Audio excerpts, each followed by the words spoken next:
Greetings as we begin a series of 5 talks on John chapter 6, John's Gospel chapter 6.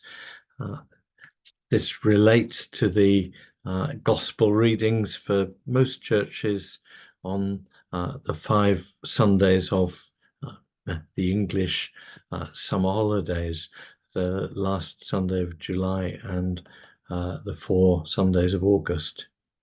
And in each case, I'm hoping to get these videos online and ready for you in YouTube to view on the Monday before the Sunday, so you can think and pray and be into that passage a bit before you've come across it in the Sunday service.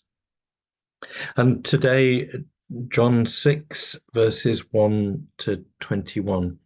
Now, it's a wonderful, wonderful chapter, one of the very, very important chapters in Scripture for all sorts of reasons. And in some ways, I acknowledge straight away, it's a travesty to split it into chunks and do a bit at a time, because it needs to be taken as a whole. But if I were teaching it as a whole or trying to, it would take much longer than the 30 minutes or so that I allow for these weekly talks. We need to split it up in practice, but a few times as we go through, particularly with the shorter sections, I'll be trying to do something of an overview of the whole chapter. But we begin with a longer section than some, John 6, 1 to 21, which has 2 very well-known miracles. And if you're looking at these talks weekly, it does follow on from where we were last time in Mark chapter 6. Mark chapter 6 also tells the story of the feeding of the 5,000 and some of the other stuff that happens in this passage. And it's worth comparing the two. In fact, the feeding of the 5,000 is the only miracle in all 4 Gospels. And that might be worth noting. You could argue it's because John chapter 6 is the one chapter where John focuses on Jesus' Galilean Capernaum ministry. He tends to focus more on Jesus' time further south in Judea, the area around Jerusalem, whereas the other Gospels focus rather more on the northern Galilee ministry. But here we are. This first of 2 miracles in our reading today is the feeding of the 5,000. And the second one is Jesus walking on the water, which isn't in all the Gospels. Luke doesn't tell this particular story, but it's seen by the other Gospel writers as pretty much integral to what's going on. So we've got Jesus on the other side. They keep following him, whichever bit of the lake whichever side of the lake he's on, the north and the east and the west and the northeast and northwest. And he's normally in the north or northwest. Most of his Galilee ministry is in that area. Also called the Sea of Tiberias. Herod Antipas, who is the dreadful ruler, the one who'd had John the Baptist executed, not the one who had all the babies killed at the time of Jesus' birth. That was Herod the Great, Herod Antipas's father. Herod Antipas is now the ruler, and he has built in 1415 AD, as we would say, a city of Tiberias, which would become the center of administration and rule for the Galilee area for a good while. And that Tiberias is still there. It was named after the Roman Empire, which showed where Herod Antipas's priorities lay. And because Tiberias became the main city, and it's still the biggest town in the Lake Galilee region, the lake began to be called the Sea of Tiberias. A large crowd followed him. They'd seen the signs he was doing for the sick. Jesus went up the mountain and sat down there with his disciples. We don't know which mountain. The word could mean the hills or the hill country. It doesn't mean a particular high mountain. The Transfiguration, we're told he went up the highest mountain thereabouts. Other places he goes up a high mountain. Here, he goes up into the hills above the lake. Most of the experts in this discussion seem to think that that's the hills above Capernaum, the northern side of the lake, and there's a hill there now, and a hilly area well above the lake, which is usually called usually known as the place where the feeding of the 5,000 happened. It's given different names by different religious groups. We can keep out of those. But he's up there. The Passover, the festival of the Jews, was near. This is important. John names Jewish festivals. John links things in with Jewish festivals. John has 3 Passover feasts in his account of Jesus' ministry. This is the first, and Jesus will be executed at the third. So this is, if you want, you can date it quite well. This is the second. Jesus will be executed in a year's time. The first one, of course, early on in John's Gospel, is where he's throwing the money changers out of the temple. The festival of the Jews was near. That places it in March or April.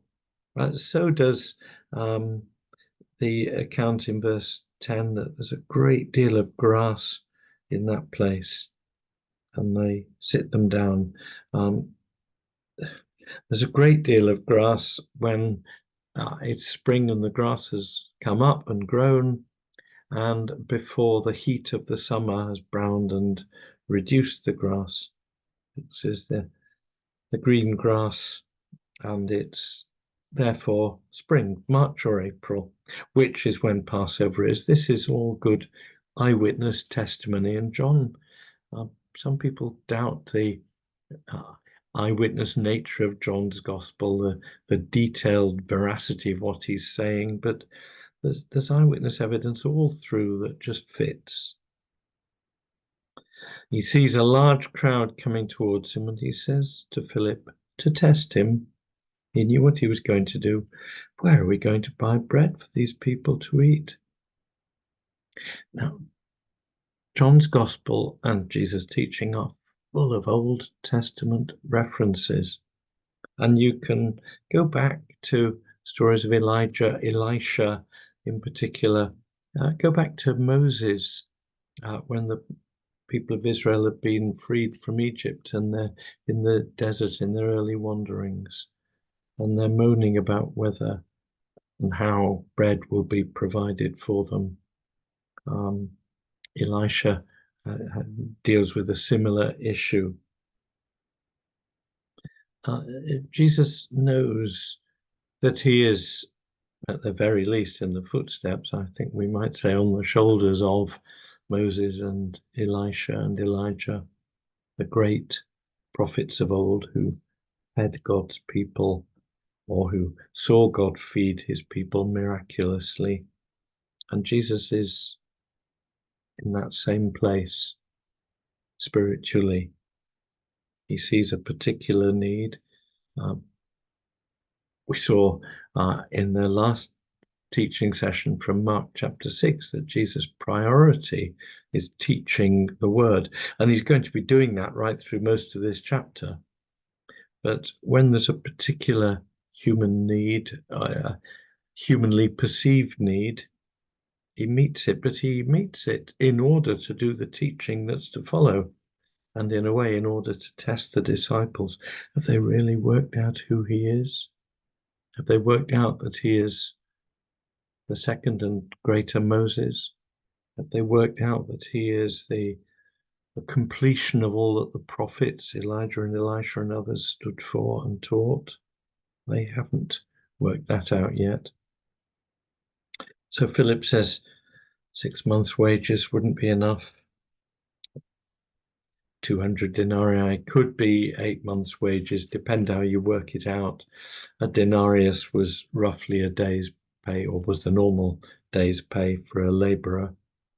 And you could just about feed a family with a denarius 6 days a week. You could feed a family for 7 days with 6 denarii a week. That's the rough calculation. One of the disciples, Andrew, Simon Peter's brother, says there's a boy here with 5 barley loaves and 2 fish. Boy doesn't mean a child. It's a word that means a young man, or it could mean a servant or a slave. I think we could do with a better translation. It would be better to say there's a young man here, rather than giving the impression that it's a child. A Jewish child wouldn't be wandering around on his own in that way. And this young man has 5 barley loaves. Barley loaves are the cheapest bread in those days, and barley loaves are small things. 5 barley loaves, 2 fish. Probably the experts tell us pickled fish. You could carry those around with you, and that would be the young man's not just lunch, but lunch and a couple of snacks. Food he could be out with for the day, for whatever reason he's out. A couple of fish and 2 or 3 rolls, we might say, but cheap barley rolls. Lunchtime and a roll or 2, snack time, as it were. That's how much food it is. It's not much. What are they among so many people? There are Old Testament references here. How can we feed these people with so little? Go back to Elisha, go back to Moses. Make the people sit down. A great deal of grass in the place. They sat down, 5,000 in all.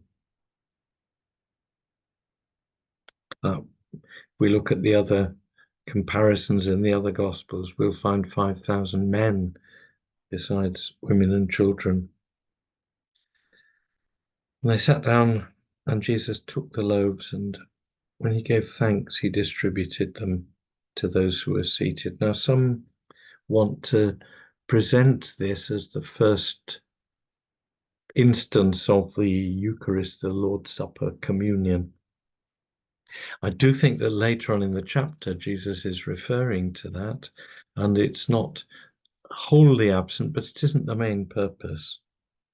The giving thanks word in verse 11, he took the loaves and gave thanks, is the Greek Eucharist word for thanksgiving, from which many churches get the word Eucharist as their word for communion, Greek for thanksgiving. And it could lead to that. But the word Eucharist for thanksgiving is used elsewhere in the New Testament with no possible reference to communion. What it doesn't say is anything about blessing or breaking. And in the way the communion is normally introduced in the Gospels, there's a blessing which is a blessing of God who makes all things and gives us food, and a breaking, a sort of fairly ritual breaking of bread before the giving of it. We don't have any of that here. I don't think it is an early Eucharist, but the teaching that carries on later is very much about Jesus as the bread of life, what that means. And at the very, very, very least, the Eucharist is the Church's regular symbol and reminder of Jesus as the bread of life. And of course, it's more than that. It's part of the way in which we receive Jesus as the bread of life. But here, not so. He's feeding them with bread and fish, and they had as much as they wanted. And there were 12 baskets full of leftovers. And the people saw this, the sign, verse 14, and began to say, "This is indeed the prophet who's come into the world. They've perhaps picked up the references, I hope they have, to Moses and to Elijah as the prophets through whom God fed his people. But they're misunderstanding as well. Now, stop for a minute. The 12 baskets, that's a historical record. It's often seen as symbolism for the 12 tribes of Israel, that Jesus here is feeding Israel and providing for Israel. Later on in other Gospels, you find a feeding of 4,000 probably in more Gentile territory, with 7 baskets full, and some theologians and experts will tell you that that's symbolic of the Gentile world and that Jesus feeds them too. That's, as may be, going to Mark 7 for that, but it's not here in John chapter 6, so we'll skip over it. But note that some people see the 12 baskets as symbolic of the 12 tribes of Israel and Jesus' consciousness that at this point he is ministering to the Jews. But what happens is that they misunderstand Jesus as the one who's feeding them and see him as the military leader who they'd been looking for. As they misunderstand why God's prophet is going to come into the world, God's great shepherd, leader, king, the shepherd king, descendant of David, the prophet, who will be the greater Moses and Elijah and Elisha and all that. And they see those people promised by the Old Testament, the prophet and the king and the priest, all the things that will come, as having military connotations about freeing them from Roman oppression. And they want to make Jesus king, even by force. So he withdrew again to the mountain by himself. He does not want to be seen or understood as a king in that sense. Kingship is a theme in John's Gospel. And later on, of course, are you a king? Asks Pilate. And my kingdom is not of this world, says Jesus. He acknowledges he is king and king of the Jews, and that's written there on his cross. But he's not a king and doesn't want to be a king in the sense of a military leader. As we saw in Mark chapter 6, he doesn't want to be a shepherd in the sense of a military leader, which was one of the senses of shepherd in the Old Testament. This great miracle is done. Forget all the nonsense about the boys' lunch being used as an example to shame everyone into sharing their packed lunches. Packed lunches weren't a Jewish tradition at all, and it's highly unlikely that's what people would have been doing. But it's presented here and it's understood clearly by the gospel writers, and it's understood by Jesus very clearly as a miracle. And John describes it in verse 14 as a sign. It's one of John's 7 great signs or miracles that Jesus does, all of which point to himself. This isn't about feeding, it's about Jesus. And that has to be understood. And that'll be made more clear later on in the chapter. The whole chapter hangs together. We need to read the whole chapter as one, even though we're doing just a part of it in this session. But it's about Jesus. We move on into the second miracle in verses 16 to 21. Evening came, his disciples went to the lake, got into a boat, started across to Capernaum. It's now dark, and Capernaum is where Jesus had made his home, and others too, and it was a fishing center of the north of the lake. And Capernaum is home, nearest home they have. It's now dark and Jesus hadn't yet come to them, but he's gone up, you see, into the hills, partly to escape the crowd who want to make him king, partly a bit more of the peace and quiet that he as human needs, particularly after the big stuff of feeding the 5,000. His disciples, it's evening, they get in the boat and they just go back home. Jesus has gone up the hills again. He's off praying somewhere. It's not a huge walk to Capernaum. He can get back the next day if he wants to, easily enough, but he's going to spend another night in the hills, they think, which he does from time to time in prayer and in rest on his own. So they get in the boat and go to Capernaum. It's dark and Jesus hasn't come to them. They get in the boat anyway. The lake became rough, a strong wind was blowing. It's not the same miracle as Jesus stilling the storm. We're not told it's the same situation. They're not in fear of their lives from a storm, but it's a bit rough. And they've rowed 3 or 4 miles. So they're probably towards the center of the lake, at the northern edge. And the lake is rough, strong wind. They've rowed 3 or 4 miles and they see Jesus walking on the lake and coming near the boat, and they were terrified. Not terrified because of the storm, clearly, but terrified because Jesus is walking on the water. They've seen him present himself earlier on as the one who can do the works that Moses could do or that Elijah could do and feed the crowds miraculously. They've seen again and again that Jesus is pointing to himself in his teaching and in the signs he does. And they still don't get it. They still haven't worked out who Jesus really is, and they haven't twigged his authority over creation. Now, he demonstrates that perfectly well in feeding the 5,000. He can make 5 small barley loaves and 2 small pickled fish feed 5,000 families.